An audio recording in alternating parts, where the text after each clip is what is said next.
2, 3, funky.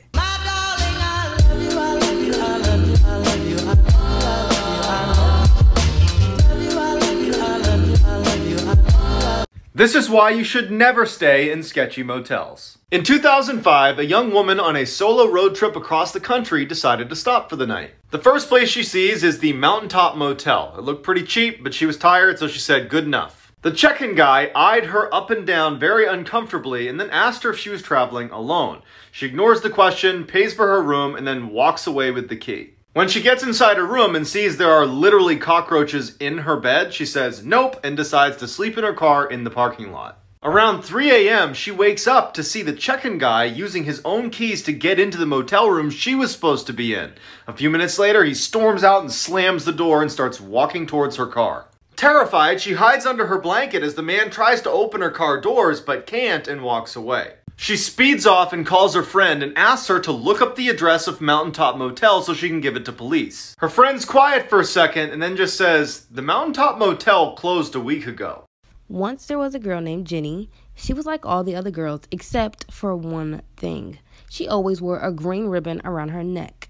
There was a boy named Alfred in her class. Alfred liked Jenny and Jenny liked Alfred. One day he asked her, "Why do you wear that ribbon all the time?" "I cannot tell you," said Jenny.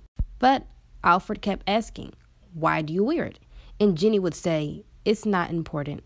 Jenny and Alfred grew up and fell in love.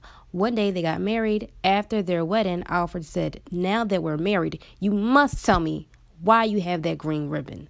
"You must wait," said Jenny. "I will tell you when the right time comes." Years passed. Alfred and Jenny grew old. One day, Jenny became very sick. The doctor told her that she was dying. Jenny called Alfred to her side and said, "Now I can tell you about the green ribbon." She told him to untie it so he could see why. And Jenny's head fell off.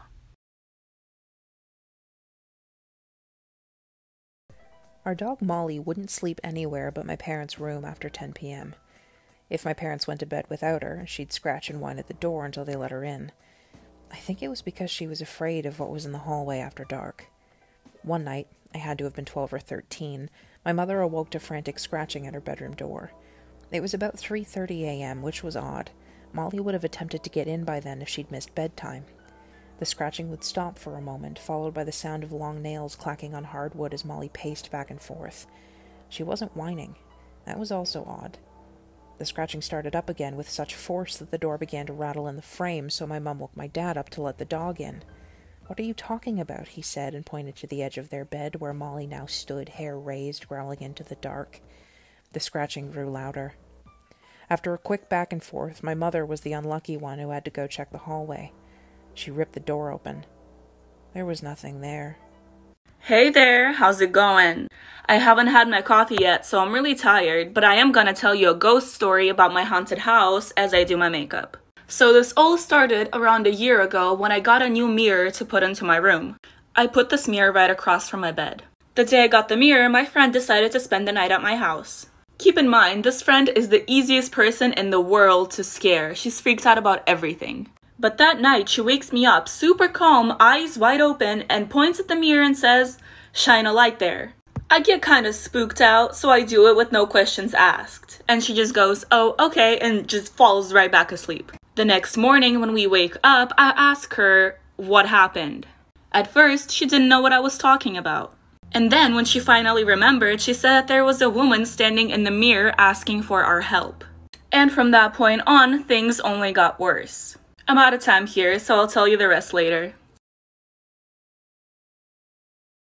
Part 2 about my haunted mirror. So before I get into the story, you need to know that I have a little sister who, at the time of this happening, was 5 years old. Now she's 6. And she does not speak any English. We only speak Russian at home. So one day I was doing some digital art on my laptop and I was drawing a really creepy picture of a really creepy lady because I was in a spooky mood. My sister runs into my room and asks me what I'm doing. I tell her I'm drawing and she asks to see. I tell her no because it's too scary and you're too little.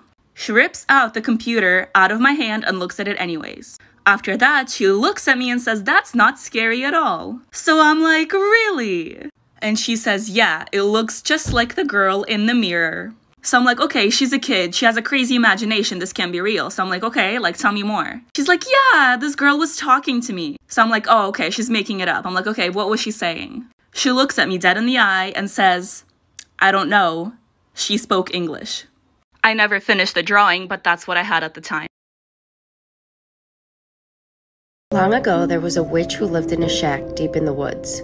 Her name was Mary Worth, and villagers came to her for tinctures and potions when they were sick. However, they started to get wary when young girls started to go missing. She denied any involvement, but it seemed as though the more girls went missing, the younger she looked. One night, a young girl had taken a tincture from Mary Worth for her toothache. However, her parents heard a strange sound outside and found Mary using her wand to what seemed to be suck the life out of this young girl. The villagers rioted and they took Mary Worth and burned her alive. They burned her in front of a mirror so she could see herself die, but before she died, she cursed the mirror and said if anyone were to ever say her name 3 times in front of a mirror, her spirit would return for revenge. Fast forward over 1,000 years, the legend of Bloody Mary is nothing more than a party game. A young girl is dared by her friends to go into the bathroom and she says, Bloody Mary, Bloody Mary, Bloody Mary.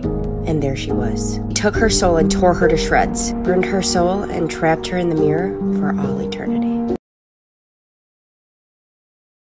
I was sat in my living room and I looked out the window to see someone was staring at me, so I immediately got up to close the curtains. I immediately ran upstairs and called my mom, but she didn't answer, so then I called my dad. He didn't answer as well, but then he soon texted me, what's wrong? I said there was a man staring at me through the living room window and he was in our back garden. So he told me to lock all the doors and windows, so that's exactly what I did. But before I got to the front door, the kitchen window was open and there was muddy footprints on the floor. So I ran upstairs and locked myself in my parents' room and hid in the wardrobe. There was a tiny gap in between the mirrors of the wardrobe and I could see the man stood there looking around the room. He then left, slamming the door and whispering to himself, but I couldn't make out what he was saying. I then called 911 and told them that someone was in my house. Soon after, the police arrived as well as my parents. They rushed into the house to find a machete on the carpet of the stairs. They caught the guy and told me it was safe to come out until they saw a carving on the wall that said, I'll be back. It turns out he was wanted for murder and had abducted 3 women before. This is why you should always trust your gut. In the early 1970s, a college student decided to hitchhike his way home after class. A car pulls up, a man offers him a ride, and he climbs in. As soon as the car started moving, the student felt totally uneasy, like something was wrong but he couldn't quite place it. Without saying anything, he waited till the next time they slowed down and he flung the door open and ran away. 2 years later, he's flicking through TV channels when he comes across this special interview with a death row inmate. And it's just the audio recording, so he hears the interviewer ask the inmate, why did you remove all the door handles inside of your car? The man just goes, well, the first time I tried to kill someone, I picked up a college hitchhiker who got smart at some point and jumped out of my car. So, lesson learned, remove all the door handles. When they showed his picture, the student knew immediately that he was supposed to be the first victim of John Wayne Gacy, aka the killer clown, who had killed over 30 men and boys in his clown room and stuffed them into his basement.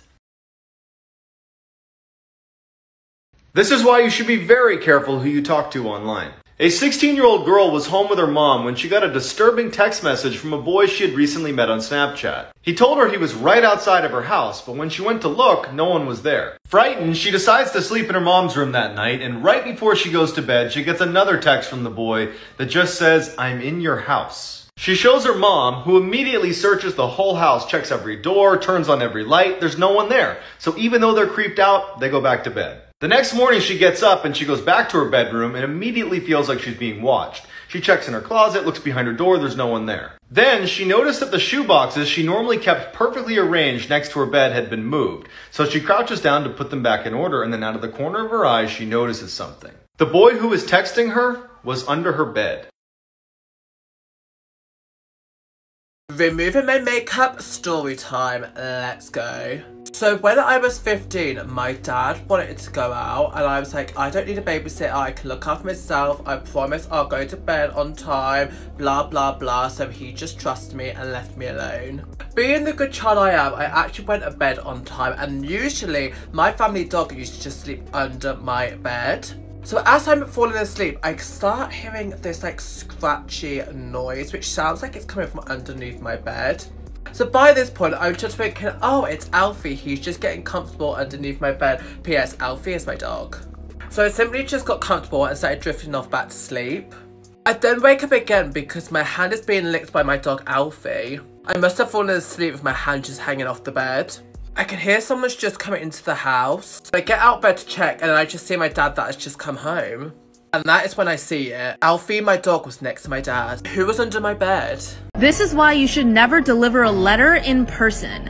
Once a woman was living in Berlin after World War II. Supplies were tight, money was short, and everyone was hungry. But one day the woman was walking through a crowd when she accidentally bumped into a blind man. They started to talk.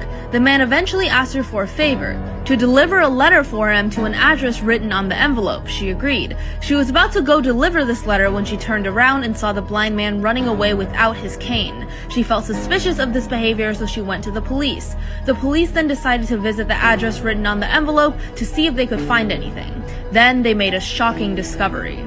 They ended up arresting 3 butchers who had been harvesting human flesh and selling it to the starving people.